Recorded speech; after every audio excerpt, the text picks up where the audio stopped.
sore Bapak Ibu, teman-teman yang sudah hadir di sore hari ini. Kita akan mendengarkan paparan nanti dari Bu Sayu. Ya, nah sebelum kita akan masuk ke dalam paparan tersebut, saya ingin menjelaskan sedikit apa yang dimaksud dengan Unpar Plus. Unpar Plus adalah sebuah online learning platform yang berfokus pada pengembangan pembelajaran online yang berkualitas dan relevan dan ditujukan untuk melengkapi para profesional dalam menjalankan bisnis mereka di tengah supaya para profesional itu dapat bersaing di industri yang semakin lama semakin dinamis. Unpar Plus ini sendiri juga dia mencakup 4 hal, di antaranya adalah kita ditujukan untuk education for all, lifelong learning, freedom of learning, upskilling, and professional development. Nanti di bulan depan akan kita masuk ke dalam program yang disebut dengan professional development. Nanti teman-teman atau Bapak Ibu bisa menunggu kira-kira apa yang akan kami tawarkan kepada Bapak Ibu. Kemudian produk layanan kami sendiri dalam Unpar Plus ini ada online courses, online classes, webinar, dan mungkin akan ada beberapa produk layanan yang memang sedang kami set up. Nanti kami akan berikan juga linknya kepada Bapak Ibu yang sudah hadir pada hari ini. Kemudian sebelum kita masuk ke paparan yang akan diberikan oleh Ibu Sayu, izinkan saya akan memberikan tata tertib terlebih dahulu. Nanti pada saat paparan dimulai, bagi Bapak Ibu atau teman-teman yang ingin mengajukan pertanyaan, bisa mempergunakan menu QA. Di situ ada ya Bapak Ibu ya, nanti bisa ditulis di situ. Kemudian setelah paparan selesai, kita akan lanjut dengan tanya jawab tentunya. Jadi atau mungkin kalau Bapak Ibu di QA itu sudah banyak yang mengisi, kemudian Bapak Ibu ingin bentuknya adalah spontan, maka Bapak Ibu bisa klik tombol raise hand. Di situ ada tombol raise hand, Bapak Ibu nanti kami persilahkan juga boleh dipergunakan. Nah, sebelum saya memberikan ke Bu Sayu, izin saya akan membacakan dulu 20 halaman CV dari Bu Sayu. Ya, izin saya potong ya Bu Sayu ya, CV-nya panjang sekali. Oke, Ibu Sayu ini nama lengkapnya adalah Sayu Sukrova. Saat ini beliau sudah bergabung di sebuah perusahaan juga yang tidak jauh dengan expertise beliau, ya di perusahaan Rolling Glory. Betul ya Bu Sayu ya? Ya, betul. Ya, oke. Sebelum bergabung, Bu Sayu ini dia menyelesaikan studi S1 di UI. Saya nggak perlu sebut GPA-nya ya, pokoknya mendekati aja. Saya nggak tahu sempat main apa enggak nih ya kalau lihat GPA-nya. Kemudian lanjut di program studi magister di Inggris, di University Leicester. Bu Sayu juga sama, saya nggak mau nyebut IP-nya ya, karena saya udah langsung bete baca IP-nya juga. Nah, Bu Sayu ini dia mengawali expertise-nya pertama kali adalah dengan bergabung di ThinkWeb sebagai social media and digital activity. Kemudian dari ThinkWeb berpindah ke UDG Gear sebagai digital media strategist. Jadi memang dia sudah on track rupanya ya kalau saya membaca dari CV beliau. Kemudian bergabung kembali di Dynamic Nusantara Digital dan lanjut lagi, ini kayak kutu loncat ya Bu ya, Ibu ini kecil-kecil loncat-loncat ini. Ignite IPG Media Brands juga sebagai digital eksekutif. Kemudian Indonesia One Health University Network, beliau juga sebagai communication manager. Kemudian di Moka, ya mungkin Bapak Ibu ada yang kenal yang suka jajan, ini pasti suka lihat ada tulisan Moka Post. Nah, ini bosnya ini ya. Dia bergabung juga di Moka dan sekarang terakhir itu di Rolling Glory. Nah, paparannya akan diberikan Ibu Sayu. Mungkin nanti Ibu Sayu akan menjelaskan lebih detail. Kurang lebih paparannya adalah terkait dengan utilizing digital media in uncertain era. Nah, Bapak Ibu yang mungkin nanti ada pertanyaan atau pernah melakukan digital media dan ingin supaya dikritisi oleh Ibu Sayu juga dipersilahkan. Oke, mungkin supaya tidak mempanjang waktu, saya bisa langsung berikan ke Bu Sayu. Boleh, boleh. Ya, silakan Bu.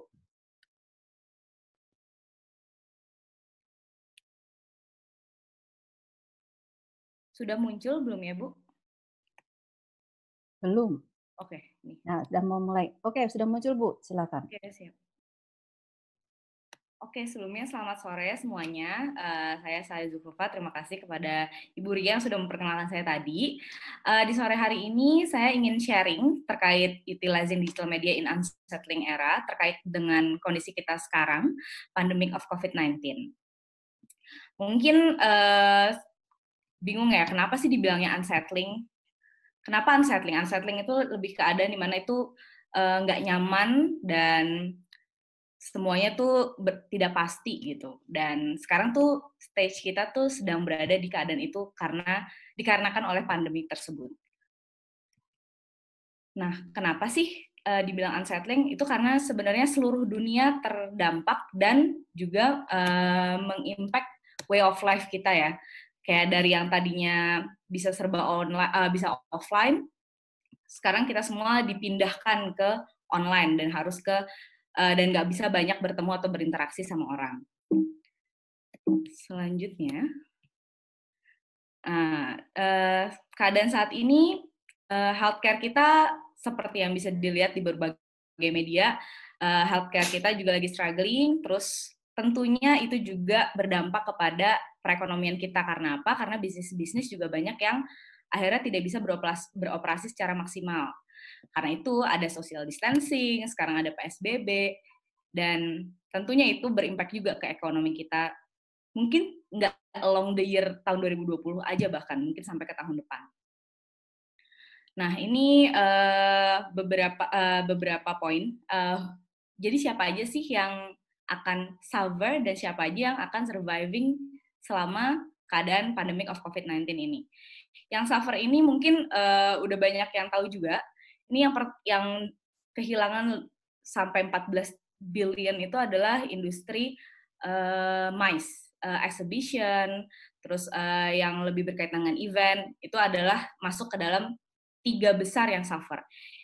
Yang keduanya adalah industri traveling, dan yang pertama tentunya adalah aviation. Ini udah banyak banget layoff di mana-mana di industri aviation ini, karena mereka mau berpindah strategi pun gimana, karena industrinya adalah penerbangan gitu. Dan ternyata dari keadaan pandemic of COVID-19 ini tetap ada yang diuntungkan, yang survive gitu. Yang pertama adalah ini sampai increase 80%, dan trafficnya itu meningkat sampai 26%. Itu adalah e-commerce. Yang kedua adalah seperti yang kita semua rasakan juga, pasti kita jadi bergantung sama online delivery food. Nah, ini mereka juga increase sampai 21%, dan daily active user-nya itu sampai naik 4%. Dan yang juga mendapat kebaikan dari keadaan sekarang ini adalah online streaming. Online streaming bisnis ini benar-benar meningkat sampai 12%. Nah, kalau dilihat dari diagram di sebelahnya ini ada yang between juga. Apa sih yang between ini? Yang between ini adalah yang sebenarnya bisa selamat kalau mereka melakukan transformasi di dalam strategi bisnisnya. Ini ada education, ada banking, agriculture. Mungkin kalau yang education yang kita semua akrab itu seperti Ruang Guru mungkin ya. Mereka survive karena mereka platform yang online gitu. Dan salah satu inisiator yang bagus juga gitu. Dan seperti Unpar Plus ini kan juga sebenarnya education tapi berpindah gitu dari yang offline ke online. Seperti itu. Nah, terus apa sih persamaan dari yang industri-industri yang selamat ini dari keadaan unsettling ini? Yang pertama itu mereka itu platform utamanya sebagian besar berbasis digital.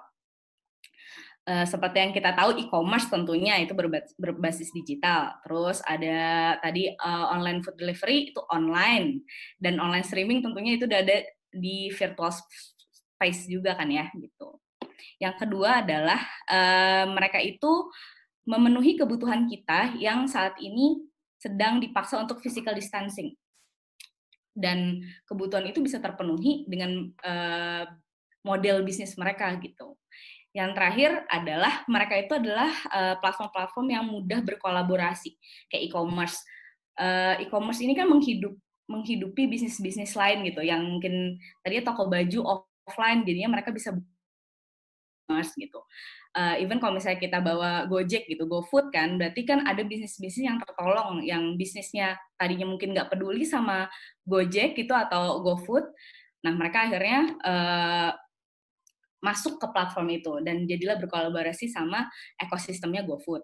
Tuh. Ini adalah 3 faktor yang membuat 3 tipe bisnis itu survive selama pandemi ini.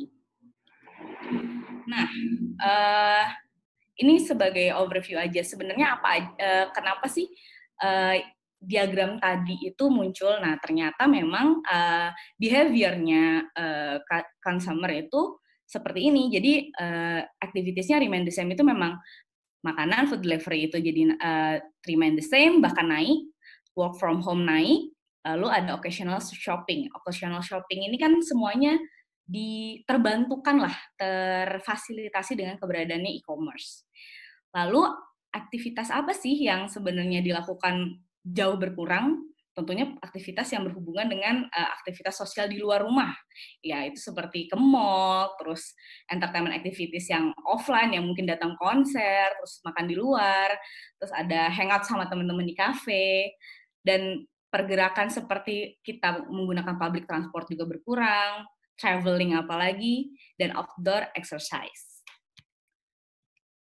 Nah, ini adalah fakta-fakta menarik yang membuat sebenarnya harusnya kita udah langsung sadar nih, wah udah saatnya nih kita transform ke platform digital gitu. Selama terjadinya pandemi ini, pengguna sosial media itu naik sampai 86%. Kemudian, selama pandemik ini juga, penggunaan internet itu naik sampai 70%.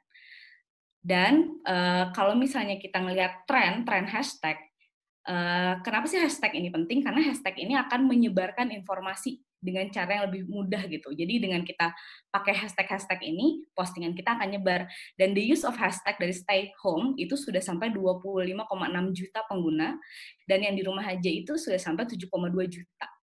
Jadi kalau misalnya nih ada bisnis yang right on aja pakai gitu hashtagnya stay home, mereka dapat paparan segini banyak juga gitu, hanya karena dengan ikutan nge-tag stay home. Nah, ini ada lagi bisnis apa yang akhirnya benar-benar sadar untuk berpindah, itu adalah Warner Bros. Warner Bros. Itu akhirnya mereka akan rilis film-film terbaru mereka di online streaming platform. Dan tren baru lainnya juga adalah online music concerts itu jadi sebuah tren lah di digital. Jadi mereka nggak usah nunggu pandemi ini selesai supaya konsernya tetap jalan atau eventnya tetap jalan, mereka bisa manfaatin platform-platform digital. Dan dari semua fakta-fakta ini, tentunya kita udah harus mulai mikirin sih, wah memang udah saatnya sih kita utilize lebih lagi digital platform ini. Nah, ini beberapa alasan lainnya yang membuat sebenarnya kita tuh harus segera ya utilizing digital media. Yang pertama, tentunya kita shifting dari offline ke online, semua space dan interaction-nya. Yang kedua adalah, kalau misalnya kita nggak memanfaatkan digital platform dan kita cenderung pasrah sama keadaan sekarang, kita akan kehilangan existing customer kita di dalam bisnis. Dan untuk engage dan tetap secure customer-customer itu, kita harus menggunakan digital platform ini. Terus kita harus tetap bisa mendapatkan awareness dan relatable sama keadaan sekarang. Jadi kita nggak bisa memisahkan brand kita, kayak kita nggak usah ikutan ngomongin empati sama COVID segala macam, nggak mungkin, karena itu akan mematikan brand kita sendiri. Lalu selanjutnya, seperti yang tadi udah dijelaskan di slide sebelumnya, itu digital platform itu sebenarnya memberikan tempat berkolaborasi yang lebih mudah gitu untuk bisnis-bisnis lain, supaya sama-sama semuanya membuat ekosistem yang survive gitu. Yang selanjutnya adalah ini sebuah fakta yang tentunya mungkin kita semua mengalami, kita tuh benar-benar jadi butuh konten online, dan itu sangat meningkat jauh, dan ini adalah keadaan yang harus dimanfaatkan oleh pebisnis gitu. Selanjutnya dengan penggunaan digital media ini, global reach and measurable. Jadi kita tuh punya data yang terukur gitu. Kalau kita pakai digital media, kita bisa pakai platform yang reporting, ada reportingnya pasti. Apalagi kalau kita pakai paid ads, itu lebih ada lagi, kita bisa measure semuanya di situ gitu. Selanjutnya itu tentunya cost effective, karena media digital seperti yang dari dulu digaungkan, memang kalau mau bikin bisnis digital atau account bisnis itu cukup tinggal sign up aja, nggak usah pakai surat-surat, nggak usah ribet-ribet perizinan, cukup tinggal sign up, tapi gimana kita nge-build strategi di dalam akun tersebut gitu. Dan yang terakhir adalah investing for the future. Kenapa investing for the future? akan aku jelaskan sih di slide selanjutnya nanti. Intinya adalah kita semua itu nggak tahu nanti masa depan ini gimana nih. Tapi untuk pebisnis kita harus wise dan harus berpikir dengan positif gitu. Masa depan itu adalah sesuatu investasi dan itu harus dimanfaatkan. Oke, next. Nah ini overview lagi sih fakta. Sebenarnya selama kita akhirnya work from home, PSBB, itu orang-orang ternyata banyak mengeksplor platform digital. Ini adalah hal-hal yang biasanya mungkin orang nggak bisa lah dilakuin di internet gitu, atau nggak bisa lah dilakuin di YouTube gitu. Tapi ternyata ini mereka explore gitu. Nah ini adalah aktivitas-aktivitasnya, ada online medical consultancy, online education, coba-coba software WFH, terus menikmati digital entertainment, online groceries tentunya, dan fitness on mobile. Nah, ini ada beberapa teori menarik sebelum kita masuk ke apa aja sih yang harus kita lakuin. Nah, ini ada yang pertama, digital transformation. Ini adalah 3 teori yang menurut saya berkaitan gitu dengan keadaan yang sekarang. Digital transformation ini kan sebenarnya sesuai penjelasannya sebenarnya transformasi yang terjadi di satu keseluruhan perusahaan. Dan kalau ada yang realize gitu dengan memes yang saat ini, sebenarnya kantor-kantor kita tuh siapa sih yang maksa terjadi digital transformasi? Ternyata COVID-19, karena mau nggak mau semuanya tuh harus lebih friendly gitu sama environment digital, mulai dari kontakan di dalam kantor, mungkin yang dulunya kayak harus tatap muka, tapi sekarang cuma bisa lewat email atau pakai komunikasi kantornya kayak Slack gitu. Nah, itu jadi dimanfaatkan semuanya, bahkan even WhatsApp. Nah, di digital transformation ini menurut aku sangat relate dengan keadaan sekarang, karena memang kalau perusahaan nggak wise dan nggak melakukan ini sekarang, maka mereka akan ketinggalan dan bisnisnya jadi nggak function gitu. Nah, yang kedua, hierarchy of effects ini sebenarnya lebih ke marketing sih. Jadi kalau dulu itu mungkin dikenalnya AIDA, attention, inspire, desire, dan action gitu. Nah, hierarchy of effects ini masih berlaku sampai sekarang, dan sebenarnya ini lebih menjelaskan sisi konsumen itu ketika melihat marketing kita di online platform itu gimana sih, dan sebaiknya apa yang kita lakukan. Dulu itu AIDA, tapi sekarang itu jadinya action, AIDAS lebih tepatnya. Ini juga sebuah istilah yang aku juga lumayan relate sih kalau sekarang. Jadi attention, interest, search, desire, action, like and dislike, dan share. Karena poin like and dislike and share itu sangat penting sekarang. Kalau misalnya produk kita nih udah jor-joran campaign, udah pakai ads di mana-mana, tapi ternyata orang nggak suka dan akhirnya di-share review yang jelek, dan akhirnya itu produk kita gagal dong, karena word of mouth di online media itu tetap strong gitu. Nah, di sini aku tulis kognitif, afektif, dan konatif. Kognitif itu sebenarnya yang paling pertama itu ketika calon customer kita aware sama produk. Yang kedua, setelah aware, mereka terpapar pengetahuan, knowledge. Jadi mereka dapat pengetahuannya dan mencari tahu bahkan untuk mendapatkan info lebih. Yang kedua itu afektif. Afektif itu adalah ketika si calon customer ini mulai suka sama produk kita, terus abis itu masuk ke stage dari liking, kita masuk ke preference. Preference itu artinya mereka sudah mulai membandingkan nih, wah produk yang di iklan ini kayaknya bisa replacing produk yang biasanya saya pakai nih gitu. Nah, stage ketiga ini adalah konatif. Konatif ini ketika si calon customer ini sudah mulai berpikir kayaknya purchase deh gitu, udah mau menuju purchase, dan mereka masih ngeliat promo tapi kayak sudah sampai 80% gitu untuk purchase. Nah, habis itu stage-nya adalah purchase di action. Nah, high level-nya lagi adalah retention, ketika mereka purchase lagi dan trust-nya akhirnya build gitu. Dan menuju ke retention itu adalah gimana kita maintain supaya si customer ini terus-menerus mendapatkan update konten kita atau terpapar iklan kita di digital media. Yang terakhir adalah frequency illusion. Frequency illusion ini sebenarnya lebih terkait sama secara nggak sadar dan tidak sadar sebenarnya, orang itu mendapat paparan informasi yang berulang-ulang. Jadi seperti kayaknya udah lihat dari sini, kok ini ada lagi ya, kok ini ada lagi ya. Mungkin bapak-bapak, ibu-ibu dan teman-teman semua pernah gitu kayak ngerasa diikutin sama iklan, ngerasa kok ada konten yang sama terus ya di timeline. Nah, itu adalah frequency of illusion. Dan itu salah satu kehebatan di digital media gitu. Dan harusnya dari situ, dari 3 teori ini aja sebenarnya digital media itu solusi banget sih untuk kita menghadapi keadaan yang sekarang. Nah, jadi sebenarnya apa ya yang harus kita lakukan berkaitan dengan bisnisnya? Yang pertama, ini adalah proses yang paling penting, adalah listen. Pertama kita harus listen dulu, kita harus tahu sebenarnya keadaan itu bagaimana sih. Apa aja sih yang orang butuhin sekarang, terus di sekitar kompetitor kita tuh sebenarnya gimana sih mereka gitu. Dan dari situ kita baru bisa adapt. Adapt di sini adalah menyesuaikan diri aja dengan keadaan. Karena kalau misalnya kita mau so different from everyone, itu takutnya bumerang. Karena keadaan sekarang ini adalah bukan keadaan yang baik gitu, bukan keadaan yang cukup biasa gitu. Ini adalah keadaan yang luar biasa. Kita harus adapt dengan keadaan ini.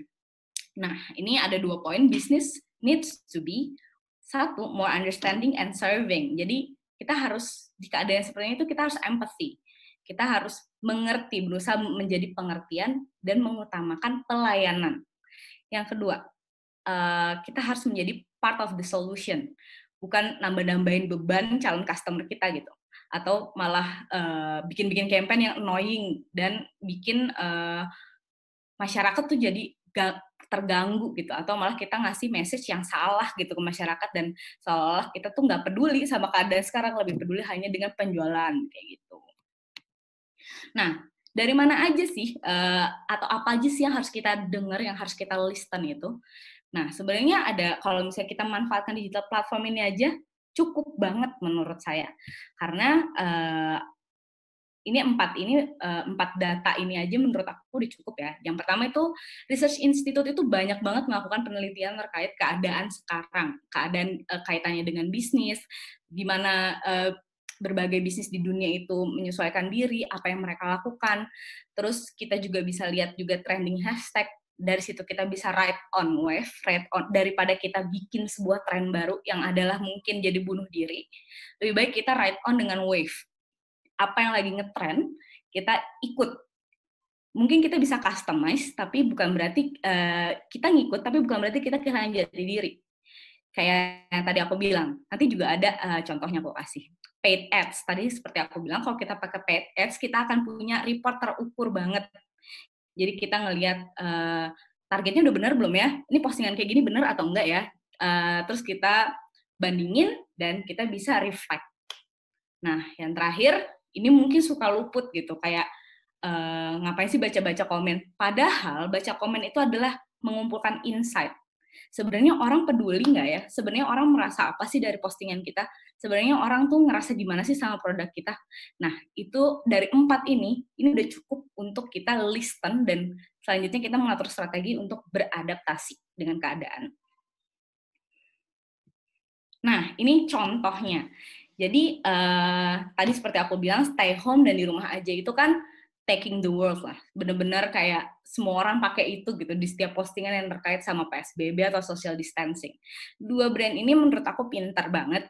Mereka nggak bener-bener pakai stay home atau di rumah aja, tapi mereka customize hashtagnya. Tapi kalau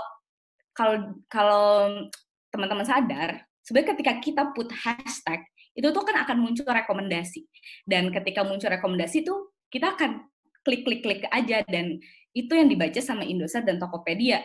Jadi karena udah pakai depannya stay home dan di rumah aja, orang tuh akan ngeklik aja gitu. Dan jadi mereka jadi bisa ride on the wave, nggak perlu mereka nggak perlu kehilangan jati diri mereka tetap bisa bikin campaign, tapi tetap dapat paparannya. Jadi mereka bisa tetap keep engagement sama existing audience-nya, lalu mereka juga bisa grabbing wider audience juga gitu. Nah, ini sebenarnya dikeluarin sama Nielsen dan ini sebenarnya bagus banget risetnya untuk memahami consumer behavior during the pandemic. Dan sekarang Indonesia itu ada di stage 4-5, ya seperti yang kita semua rasain. Nah, dari listen and adapt itu, kita sebenarnya hasil selanjutnya bisa ke pivoting business. Di pandemic area ini kita tuh harus bisa berpikir clear gitu. Kita harus wise banget, reconsider our product, terus cara promosinya gimana, terus sebenarnya stage orang-orang yang terpapar informasi akan produk kita tuh gimana sih? Kalau misalnya nih kita memarketkan sebuah produk, terus kita nggak melihat nih, kita si masyarakatnya sebenarnya lagi ada di stage quarantine, bisa nggak nyambung tone message-nya gitu. Jadi daripada orang annoyed atau kayak nggak nyambung dan jadinya nggak dilihat orang karena banyak campaign-campaign lain yang sebenarnya lebih nyambung sama emosional orang-orang saat ini, lebih baik kita listen and adapt gitu loh. Jadi kita harus paham banget keadaan sekarang. Nah, ini salah satu case yang juga menarik karena tadinya di Indonesia tuh nggak segitunya gitu. Nah, ini kayak telemedicine. Telemedicine ini jadi sebuah industri yang hype-nya tinggi banget karena orang-orang yang di keadaan pandemi ini orang tuh jadi lebih peduli sama kesehatannya tentu saja dengan kebersihan, kesehatan dan platform ini kalau Halodoc mungkin banyak yang udah tahu ini memang punya Indonesia. Nah ini ada rumah sakit, ini ada rumah sakit di Amerika yang mereka juga provide untuk digital visit dokter. Jadi mereka pakai video, jadi dokternya tuh examine-nya tuh lewat video. Nah ini juga ada sebuah software dari pemerintah namanya Temenin. Jadi kalau misalnya mau menggunakan fasilitas telemedicine bisa sign in di sini. Nah, ini salah satu pivoting yang menurut saya sangat menjawab kesulitan saat ini karena orang tuh akan takut gitu ke rumah sakit. Rumah sakit kan sangat risky ya, orang-orang yang sehat takut jadinya ke sana gitu. Nah, ini adalah sebuah solusi. Itulah makanya tadi aku bilang listen and adapt. Orang-orang tuh nggak berani gitu keluar rumah. Jadi kita harus datang ke mereka. We need to serve them gitu. Nah, ini juga contoh seru lainnya. Ini salah satu event live stream fest yang pertama sih. Ini dari OCBC. Jadi mereka go virtual gitu acaranya. Dan mereka ngadain live donation juga. Di sini mereka daripada mereka nungguin pandemi ini selesai, terus acara mereka jadi cancel semua, jadi mereka move it to video. Video itu adalah sebuah website, aplikasi yang bisa streaming. Nah, mereka collab di situ dan mereka ngadain acara musik, di situ ada stand up comedy juga, di situ ada workshop, seminar gitu juga ada. Nah, ini salah satu contoh mereka move gitu tuh. Habis mereka melihat keadaan, terus mereka akhirnya move eventnya ke ranah digital. Nah, ini seperti yang kita tahu, exhibition gitu, industri pameran segala macam itu kan terimbas cukup besar ya. Nah, ini salah satu museum seni, ini mereka utilize juga digital platform, jadi mereka membuka virtual museum visit gitu. Jadi mereka orang-orangnya bisa ngelihat, bisa diklik gitu tempat-tempatnya, itu ke setiap cornernya dan mereka bisa datang dan kita bisa ngelihat gitu. Di situ tuh ada karya apa segala macam. Kita bisa muter 360 derajat.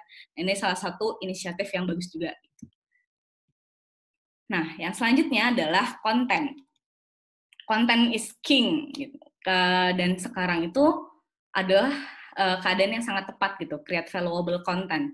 Valuable content di sini tuh nggak cuman melulu soal produk kita gimana, tapi juga kita harus memahami gimana orang mendapatkan message dari kita. Oleh karena itu kita harus lebih mikirin value-nya gitu di keadaan seperti sekarang ini. Jadi kita harus bisa bikin perspektif di mana bisnis kita tuh bisa contribute loh untuk membuat situasi ini lebih baik, tapi kita juga bisa engage, dan selanjutnya tentu tujuannya adalah kita juga able untuk sell the product. Nah, ini ada 3 contohnya. Dari State Farm ini ada di Amerika, mereka share message gitu di websitenya, gimana mereka mau berkontribusi tetap gitu loh. Service mereka adalah untuk membantu orang-orang untuk dalam menghadapi keadaan yang sekarang.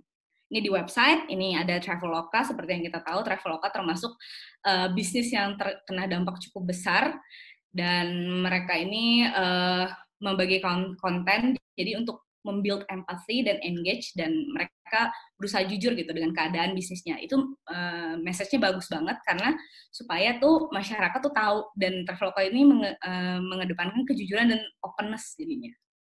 Nah, Nike ini lebih ke emosional sih. Mereka selalu main di kopinya bagus, dan supaya orang-orang inspired gitu.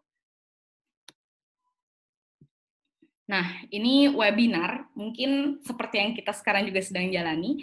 Webinar itu untuk brand-brand, itu adalah sebuah platform untuk share valuable and inspiring content and collaboration. Jadi mereka berusaha tetap kasih, biasanya kalau misalnya brand-brand kayak yang ini collaboration, ini silaturahmi kreatif, supaya industri kreatif tuh anak-anaknya tetap semangat, tetap hidup, tetap terinspirasi gitu. Nah, ini juga yang behind the wheel, ini punya Telkomsel kalau nggak salah. Nah, ini punya Telkom sih, lebih tepatnya Telkom. Nah, ini pokoknya mereka selalu sharing konten-konten yang supaya orang tuh tetap stay positif, supaya orang-orang tuh being inspired, supaya lebih waktunya tuh diisi dengan kegiatan yang positif kayak gitu. Nah, ini salah satu cara brand supaya engage-nya lebih jauh lagi, karena kalau udah pakai platform webinar itu kan berarti dua arah ya, dan itu jauh lebih jauh lebih tinggi lagi engagement-nya.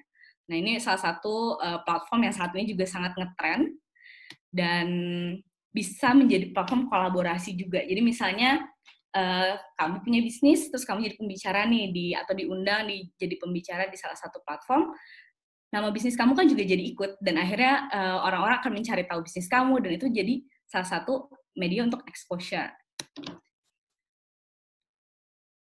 Nah, yang selanjutnya, ini adalah social commerce. Social commerce dulu. Social commerce ini sebenarnya adalah konsep yang udah lama. Jadi bagaimana bisnis itu memadu-madankan social media dan e-commerce. Jadi strateginya tuh inline gitu. Nah, tapi dengan keadaan yang sekarang, social commerce ini nambah lagi ke satu poin, itu adalah community. Nah, community ini kenapa hadir akhirnya di antara social commerce ini? Karena memang sangat penting sebuah brand empathy sama keadaan sekarang supaya bisa engage lagi, grab attention, sama push action yang mereka untuk ke brand kalian. Nah, untuk aku ada bikin diagram sederhana banget sih. Nah, ini jadi baik social media maupun e-commerce itu harus bisa build message ke community. Jadi social media bisa bercerita gitu tentang produknya, terus kolaborasi sama influencer supaya lebih luas lagi cakupannya. Nah, habis itu dari social media di-link lah ke e-commerce. Dari e-commerce itu orang baru bisa melakukan transaksi. Mungkin ada campaign information lagi, terus brand berbagi voucher di situ. Nah, disitulah memutuskan untuk membayar.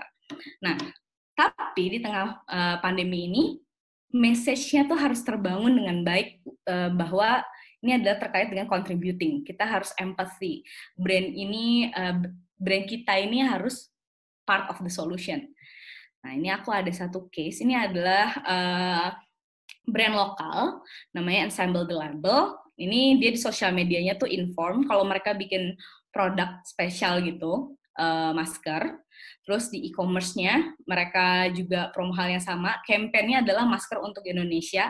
Jadi masker untuk Indonesia itu adalah kolaborasi berbagai local brand sama local artist, yang tujuannya adalah untuk ketika kamu beli satu masker itu akan ada 2 lagi yang dibagikan ke orang yang membutuhkan. Nah, itu kan message bisnisnya itu akan selalu berkaitan dengan empowering other people, empowering society. Nah, ini adalah message-nya community-nya Masker untuk Indonesia.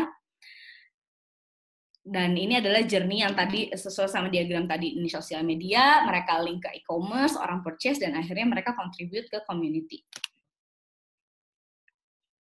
Nah, yang selanjutnya adalah loyalty for the future. Seperti yang kita tahu, keadaan sekarang itu gambling, semuanya serba gambling, serba nggak pasti. Nah, tapi sebagai seorang pemilik bisnis atau yang akan menjalankan bisnis, kita harus stay positif.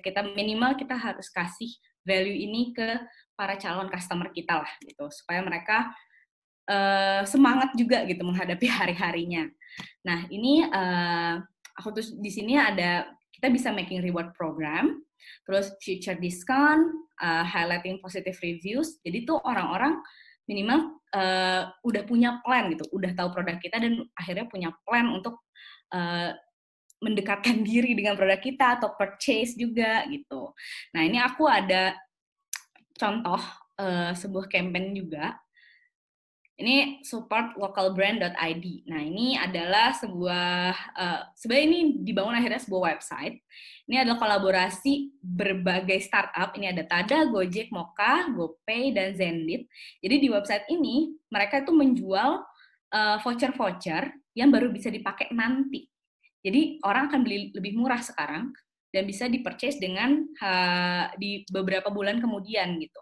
Dan ini menurut saya ide yang sangat bagus karena orang tuh jadi punya semangat untuk menghadapi future gitu. Jadi value-nya sangat bagus menurut saya, dan ini membantu bisnis-bisnis ini untuk tetap hidup juga gitu. Kan orang-orang belinya sekarang, mereka tetap punya pemasukan, dan impact-nya untuk customer, mereka jadi kita memberikan hope lah untuk mereka gitu, supaya nanti di masa yang akan datang beberapa bulan lagi kah itu mereka bisa spend this voucher gitu.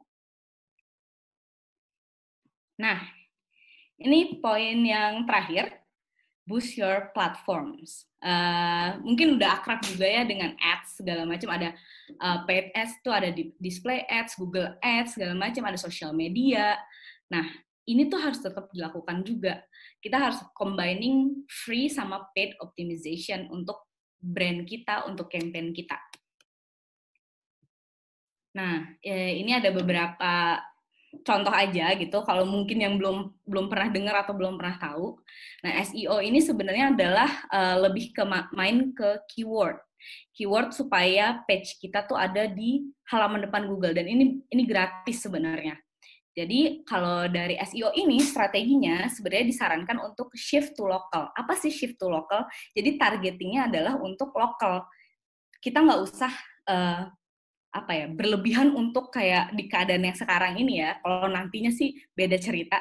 Kita tuh lebih baik punya strategi SEO yang fokus ke local region kita secara geografik. Jadi kalau menyasarnya tuh emang yang di dekat dari bisnis kita, supaya kemungkinan purchasing-nya juga tinggi gitu.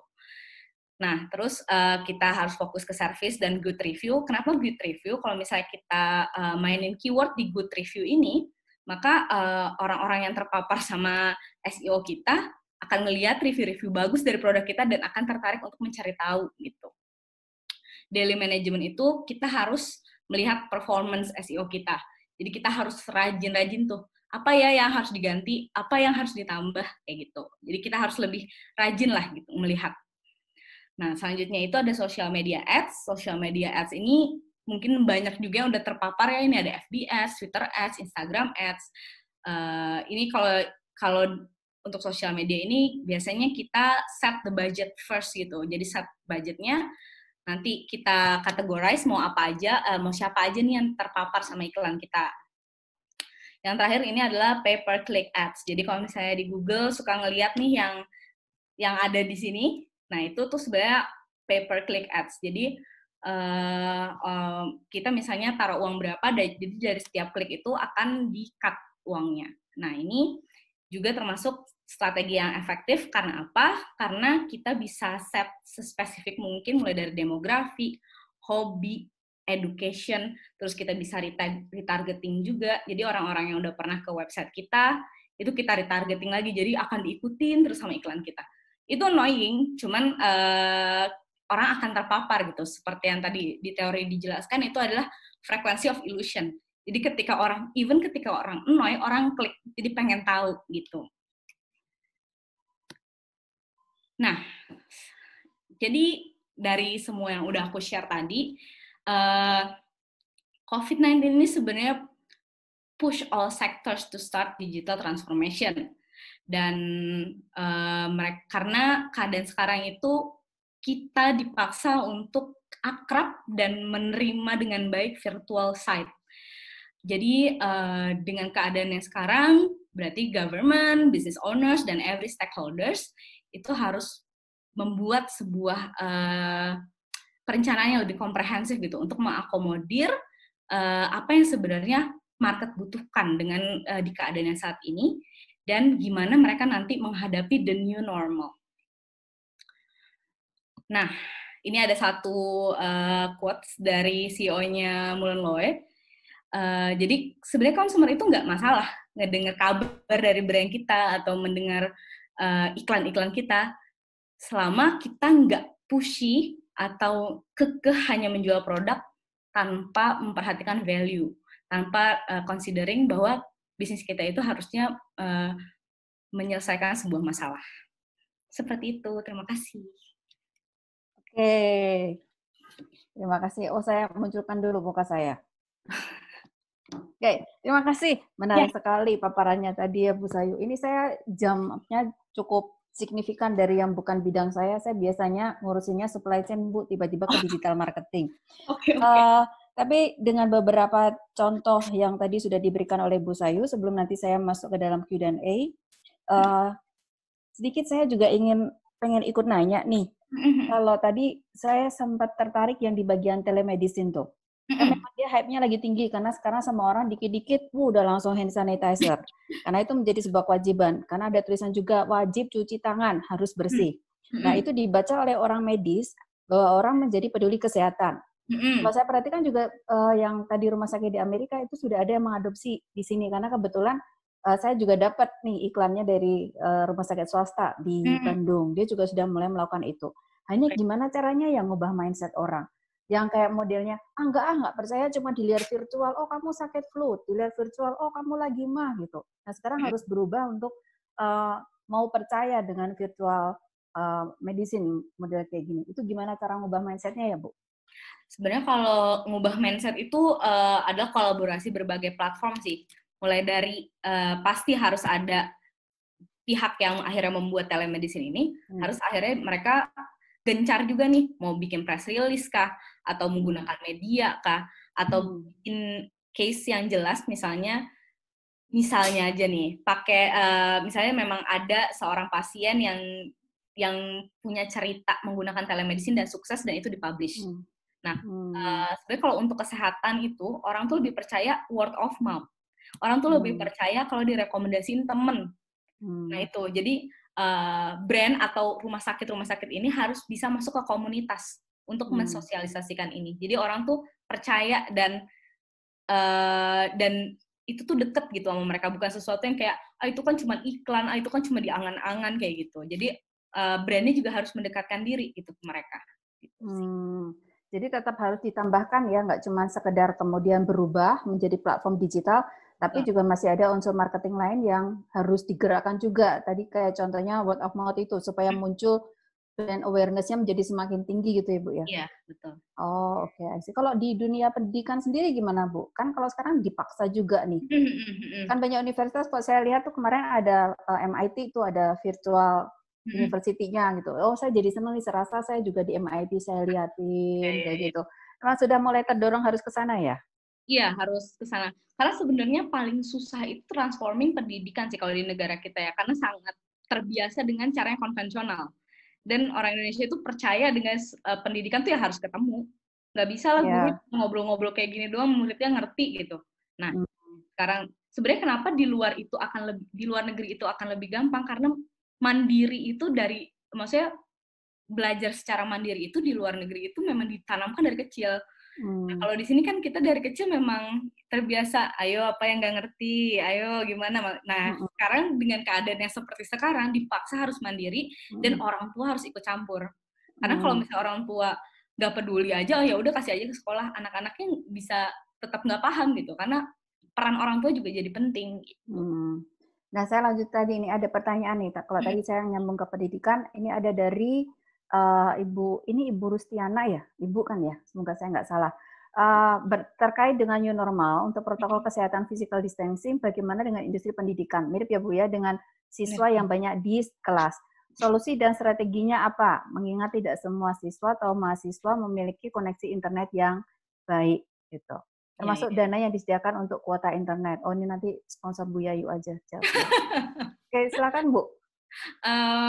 Kalau keadaan kayak gitu kan sebenarnya sampai menteri kita pun udah concern ya soal ini. Dan kalau misalnya kita dari the new normal ini di-push-nya memang mau nggak mau jadinya. Kalau misalnya kita terus-terusan kayak ya kan kita nggak ada internet, ya kan nggak ada pulsa untuk beli internet. Cuman kita harus berani keluar dari titik itu gitu. Kita harus bisa nge-push diri kita, karena kalau enggak kita nggak akan kemana-mana. Kita tuh akan di sini-sini aja terus gitu. Dan anggaplah ini COVID ini adalah blessing in disguise gitu loh. Kayak ya dengan keberadaan COVID ini orang Indonesia dipaksa untuk sangat mengerti teknologi, dan sebenarnya itu bukan sesuatu yang jelek gitu. Itu bukan sesuatu yang buruk, karena ketika masuk the new normal ini akan semakin jadi. Teknologi ini akan semakin menanamkan kakinya dan kita harus siap gitu sih.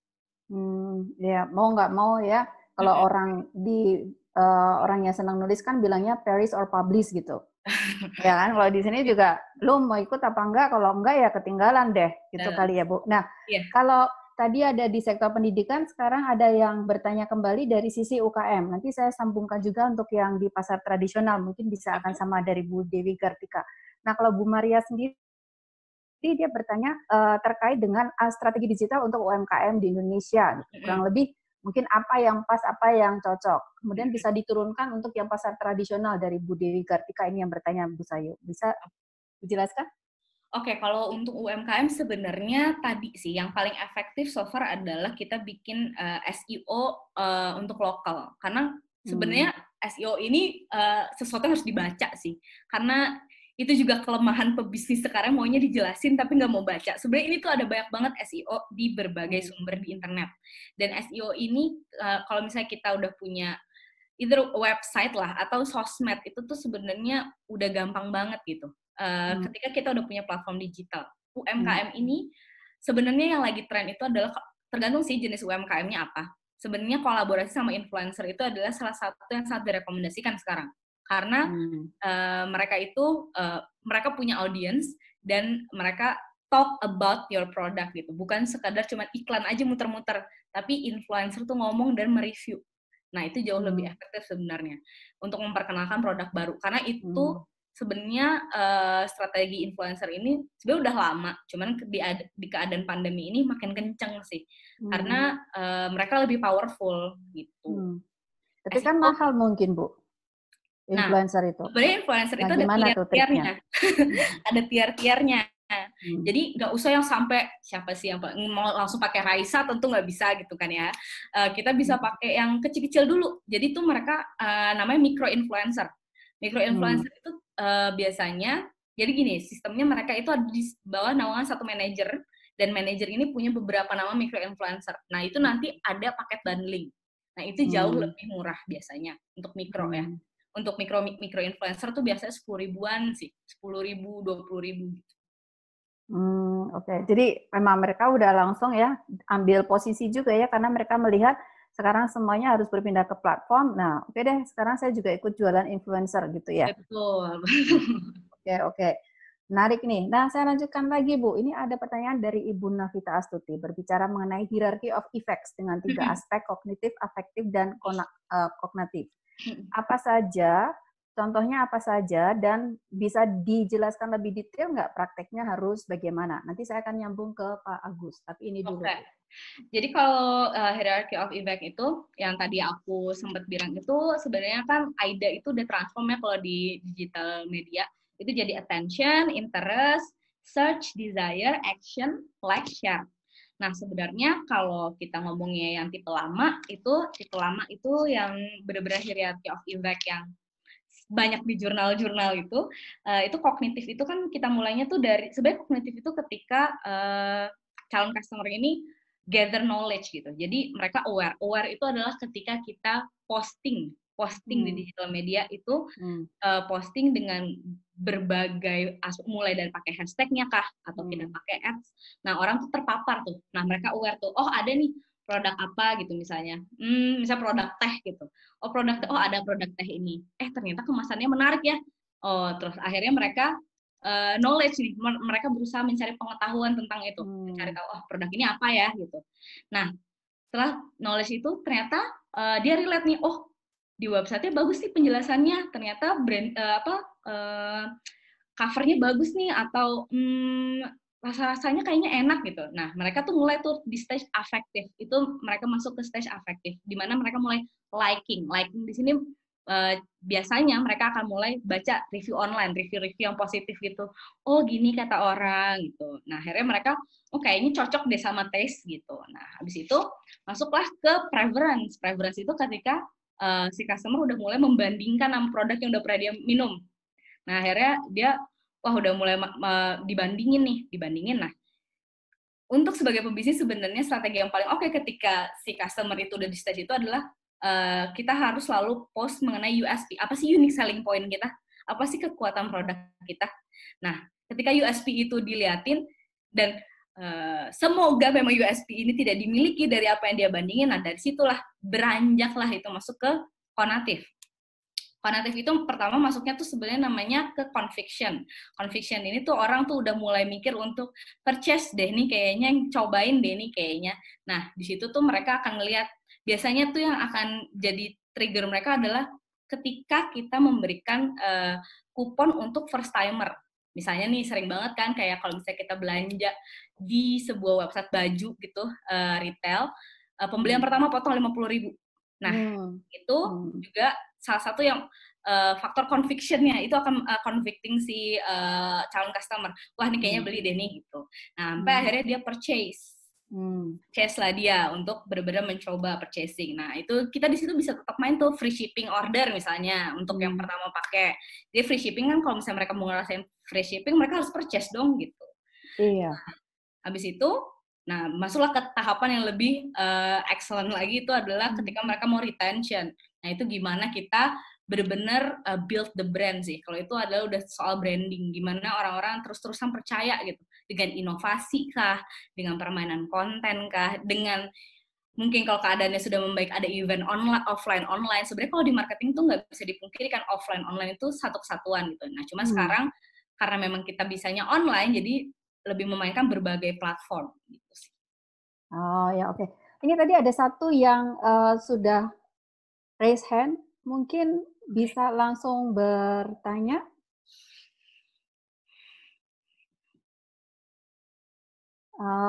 Mungkin teman-teman dari Unpar Plus yang raise hand sudah di unmute belum, Pak? Nah, silakan tadi yang sudah raise hand yang ingin mengajukan pertanyaan. Kalau enggak saya berpindah dulu gitu mungkin. Bu Reni mungkin yang tadi raise hand ada yang mau ditanyakan, Bu Reni? Nggak ada, Bu. Makasih. Udah jelas. Oh, sudah jelas. Oke. Saya lanjut dulu ke yang Pak Agus Priyono ini. Menarik juga. Adakah, yang pertama ini workshop untuk pelajari langkah praktis pembuatan konten digital. Ada Pak, nanti kami khusus setelah ini akan berdiskusi dengan tim dan mungkin membaca kembali Bu Sayu ya Pak ya. Nanti kami akan berikan informasinya ke Bapak. Terima kasih Pak untuk masukannya. Kemudian ada dari Pak Kinasius Roli, tadi 7 tiba-tiba udah jadi 14 pertanyaannya Bu. Jadi saya harus mulai lihat lagi nih. Oke, baik. Materi Ibu sangat menarik, terutama dalam pemanfaatan media online. Artinya competition is very tight. Betul. Kemudian strategi apa yang harus diperhatikan dalam bisnis online, itu yang pertama. Kemudian dalam memanfaatkan media sosial, apakah Ibu sendiri memiliki konten ads gratis yang bisa dimanfaatkan dalam promosi atau lainnya? Waduh, silahkan Bu. Oke, aku ke pertanyaan yang pertama dulu sih, soalnya yang kedua aku agak bingung. Yang pertama kalau untuk bisnis online, sebenarnya strateginya itu lebih ke use every platform sih kalau sekarang ya keadaannya ya. Kayak pertama tentu harus disesuaikan dulu nih, apa sebenarnya item yang mau didagangkan. listen and adapt. Listen and adapt itu sangat penting. Jangan males baca, jangan males cari tahu. Karena kalau kita nggak tahu pasar tuh sekarang kayak gimana, kita bisa mati. Kita bisa ya udah hilang aja gitu di tengah trending. Karena kita nggak tahu juga harus ngapain. Dan kita harus cepat beradaptasi juga. Terus sebenarnya case paling gampangnya itu adalah ketika, karena aku adalah sebenarnya pengguna local brand ya. Local brand ini tuh kayak wave gitu loh, ketika semuanya akhirnya produce masker. Dan sebenarnya akhirnya masker itu jadi fashion sekarang. Karena orang-orang benar-benar niat bikinnya. Akhirnya itu bisa dijual gitu. Nah, ini kan sebenarnya dari mereka listen gitu. Pasar itu, oh ternyata tuh dengan keadaan yang sekarang, orang bosen pakai masker yang gitu-gitu doang. Nah, akhirnya mereka riset lah, oh ya udah kita bikin aja produk kita spesial untuk masker, dan ternyata benar itu jadi hype dan naik. Nah, itu adalah fungsi dari listen gitu. Kita bener-bener ngerti gitu, oh keadaannya tuh kayak gini, market tuh kayak gini, kayak gitu loh. Dan kalau untuk strategi lebih praktikalnya adalah sebenarnya kalau untuk platform Instagram itu lagi powerful banget sih untuk bisnis online. Karena ads-nya tuh lebih gampang menurut aku pembuatannya, maksudnya gitu, dan gilingkan ke e-commerce-nya juga lebih gampang. Dan sebenarnya orang heavy banget sekarang di Instagram gitu untuk melihat produk ya, kan biasanya foto gitu. Kalau misalnya di Twitter itu lebih ke kalau brand-brand yang butuh influencer gitu, yang memang tweetnya dibaca orang. Nah, kalau Instagram ini tinggal pakai ads, udah deh dia bisa ngikutin orang-orang yang emang nge-like postingan yang mirip gitu sama produk, kayak gitu sih. Oke.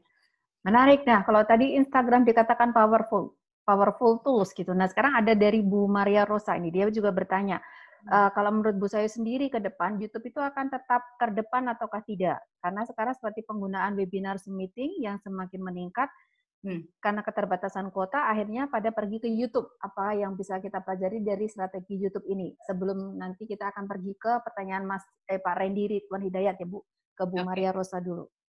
Kalau YouTube ini sebenarnya sangat kompleks sih, gigantic company kalau dia nih. Kayak kalau misalnya memang dia nggak bisa kenain kita di webinar gitu. Sebenarnya kan orang nggak terlalu banyak, orang banyak juga yang pakai webinar di YouTube. Strateginya YouTube sebenarnya nggak banyak berubah karena mereka memang platform for sharing konten video dari dulu juga itu gitu. Tapi sekarang itu memang mereka sangat friendly. Karena aku ngikutin perjalanannya YouTube juga, dulu tuh mereka sangat tidak friendly sama handphone. Dan sekarang mereka udah sangat wise gitu, dan akhirnya bisa dipakai di handphone. Bahkan kita tuh udah bisa ngerekam video untuk diupload ke YouTube itu dari handphone aja. Jadi masuk ke account kita, klik rekam, itu udah bisa langsung, bisa live stream, bisa video gitu. Jadi sebenarnya kalau YouTube itu mereka lebih ke berinovasi dengan produknya sendiri sih. Kalau YouTube itu mereka canggih banget lah kalau misalnya kita bandingin sama platform lain. YouTube itu karena kalau ngomongin engagement paling tinggi itu kan video, dan platform video utama masih YouTube sampai hari ini sih. Oke, artinya mereka juga sudah membaca beberapa perubahan-perubahan ya Bu ya, dan mereka mungkin larinya udah 3 tahun ke depan sebelum terjadi itu mereka sudah berpikir gitu. Nggak ada orang juga yang akan tahu tiba-tiba ada COVID dan ternyata dia sudah mempersiapkan itu juga kan. Sebenarnya kalau misalnya platform media itu mereka tuh yang bikin kuat adalah mereka main algoritma juga. Terus kalau kita ngomongin YouTube itu bahkan sekarang bisa udah pakai set reminder gitu loh videonya. Jadi kalau misalnya ini mau ada webinar nih, orang tuh udah ngelihat itu misalnya muncul di home YouTube mereka, jadi mereka memang udah plan untuk meluangkan waktu. Jadi tuh kalau YouTube tuh udah 3 step ahead lah kalau mereka. Oh, interesting. Menarik Bu. Nah sekarang kita pergi ke Pak Randy nih. Pak Randy juga bertanya gini, kakak manggilnya ya, Kak, untuk produce konten idealnya harus punya tim dedicated. Nah kalau untuk bisnis yang pivot dan belum punya tim, punya saran nggak gimana cara cepat buat produce konten? Cara cepat produce konten itu sebenarnya banyak baca sih, sama mengenal produk kita dengan sangat baik gitu. Ketika kalau misalnya creating konten dan belum punya tim, sebenarnya bisa aja. Sebenarnya kalau untuk tim konten sendiri, bisa aja owner dengan hiring freelance aja untuk desainer. Karena dua itu yang penting, wording sama gambar. Karena dengan dua itu aja udah bisa bikin ads, dan bahkan kalau untuk mau bikin ads, wordnya tuh nggak boleh panjang, itu lebih gampang lagi harusnya kan. Jadi tuh yang paling penting adalah banyak baca, ngelihat sikon di sekitar kita, bisnis tuh sebenarnya gimana, yang mirip sama kita tuh ngepost apa sih, kayak gimana sih dia wordingnya. Nah kita tuh belajar dari situ, nothing new under the sky gitu. Jadi kita ya udah kita reproduce tapi dengan sisi kreatif kita dan produk kita. Iya. Aku mau protes, Bu. Bikin words yang pendek itu susah, bukan gampang. Iya sih, kalau untuk punchline ya, iya betul. Iya, soalnya saya nggak bisa. Nah, saya lanjutkan kembali. Ada juga pertanyaan dari Ibu Nina Septina. Bagaimana mengukur efektivitas dari USP dalam penerapan AIDA di produk pendidikan? Di produk pendidikan, USP di produk pendidikan, pengukurannya.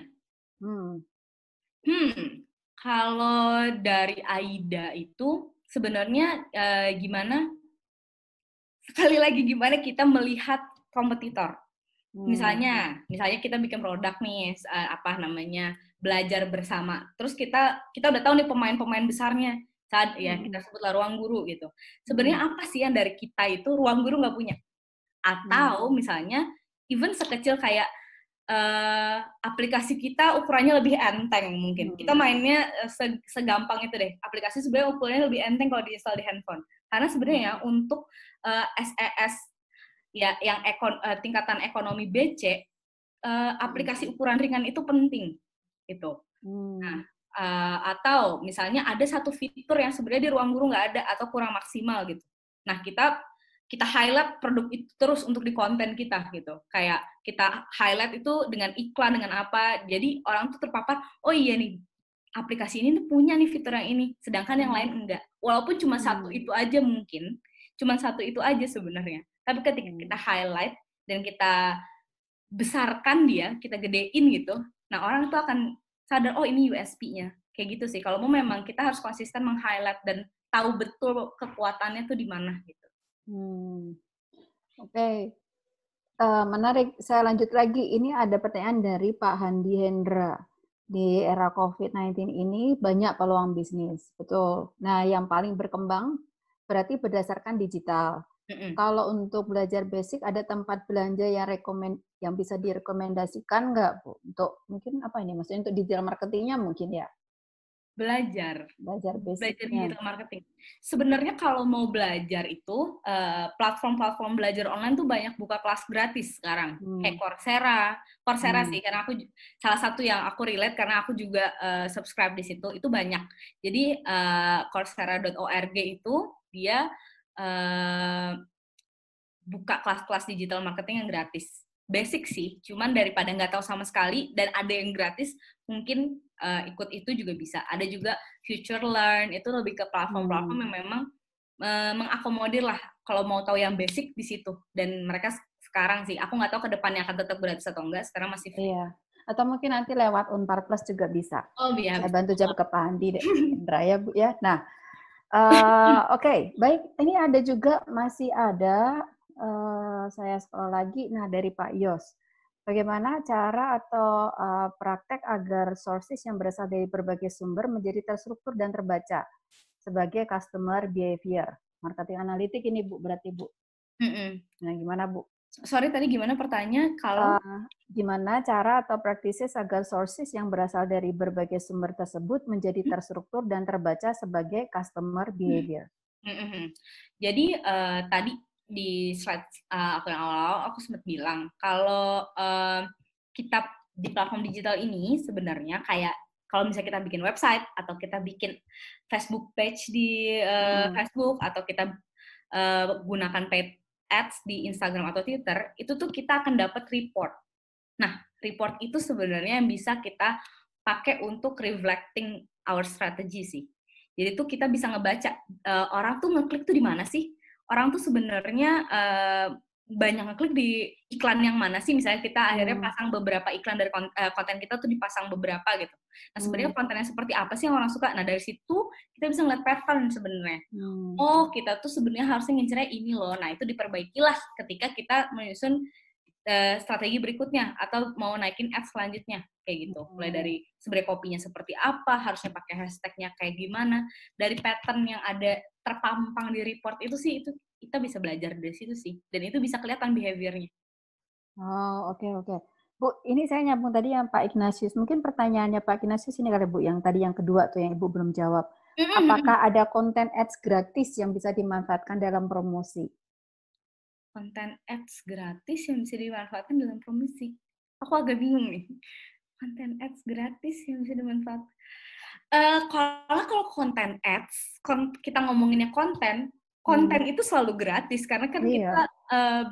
kita apa ya? Platformnya kali ya Bu, untuk promosi gratis. Oh, kalau promosi gratis, promosi gratis SEO sih. SEO itu sebenarnya gratis, tapi kita harus rajin dan berani coba-coba dan sangat apa ya? Kita harus teliti gitu sama produk kita. Misalnya hari ini segini nih, besok apa ya supaya kita bisa masuk ke front page gimana ya. Nah itu sebenarnya gratis. Keberadaan pay per click ads itu adalah supaya lebih cepat ke depannya, supaya ada di page satunya Google tuh lebih cepat. Sebenarnya SEO itu gratis kalau kita sabar gitu. Ya, kuncinya sabar ya Bu, kayak tadi. Sesabar kita kalau mau ngeklik like dan dislike ya. Biasanya lebih cepat dislike daripada like nih. Nah, itu yang kemudian harus kita pelajari.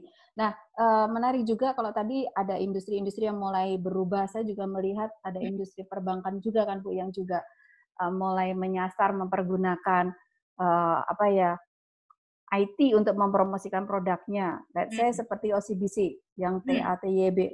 Kalau nggak salah tak ada yang tak bisa gitu, saya lupa deh. Ada yang tidak bisa. Nah, ya kan dia juga pakai influencer ya. Iya, Kalau saya dia lihat pakai Rich Brian bahkan dia ya pakai Rich Brian betul. Nah, dia juga bikin live stream face-nya sekarang sudah dia lakukan kalau nggak salah. Udah. Nah, apakah itu juga sebaiknya diikuti oleh, jadi kan gini, kalau sudah ada satu yang masuk tuh Bu, pasti kan akan muncul follower-follower.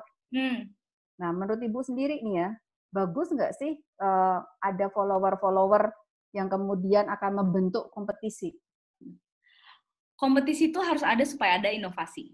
Saya percaya itu soalnya. Jadi kalau menurut saya kompetisi sebenarnya di industri iklan atau marketing itu ada namanya re-advertising, remarketing, maksudnya react to marketing. Jadi kita bereaksi atas kompetitor, kita bereaksi atas apa yang sebenarnya udah ada gitu, tapi kita bereaksi akan itu. Bereaksi itu kan berarti bisa dibilang mungkin follower, tapi mereka customize, mirip tapi nggak sama. It's okay, menurut aku nggak apa-apa, karena dari situ akan muncul terus ide baru. Mirip-mirip, tapi nanti dari yang mirip, mirip banget sih, sampai akhirnya nggak mirip kan. Nah itu sebenarnya bagian dari proses sih. Oh iya, artinya memang sebaiknya sudah harus mulai ada ya. Oh, ya betul-betul. Sangat menarik sih Bu kalau saya perhatikan tadi, berarti kalau UKM juga harus dilihat dulu industri UKM-nya apa. Kalau kita melihat yang sekarang kan mereka memanfaatkan Instagram ya, very significant. Atau malah pakai ini yang paling apa ya, media yang paling mudah yaitu WhatsApp group. Mereka foto, mereka share. Ya, itu bisa. Kan ya. Itu nah, bisa. Itu juga bisa dikategorikan sebagai bentuk pembelajaran digital ads juga nggak Bu? Bisa, karena kalau kita ngomongin soal apa ya, itu kan engagement ya. Jadi kalau misalnya udah masuk ke WhatsApp group misalnya, bisnisnya berarti punya WhatsApp group, berarti kan mereka punya consumer yang loyal. Nah itu sebenarnya kan part of engagement. Jadi kalau menurut aku dan gimana caranya dari bisnis itu bisa punya nomornya consumer, kan berarti mereka udah punya logika, we need to have the data. Jadi mereka collecting data. Again, data itu adalah the most powerful resource right now. Karena dari data itu kita bisa main kemana-mana gitu. Kita bisa data itu kalau misalnya kita mau jahat, kita beli data, ya udah kita dagangin, kita sasarin aja semua produk kita ke mereka gitu kan.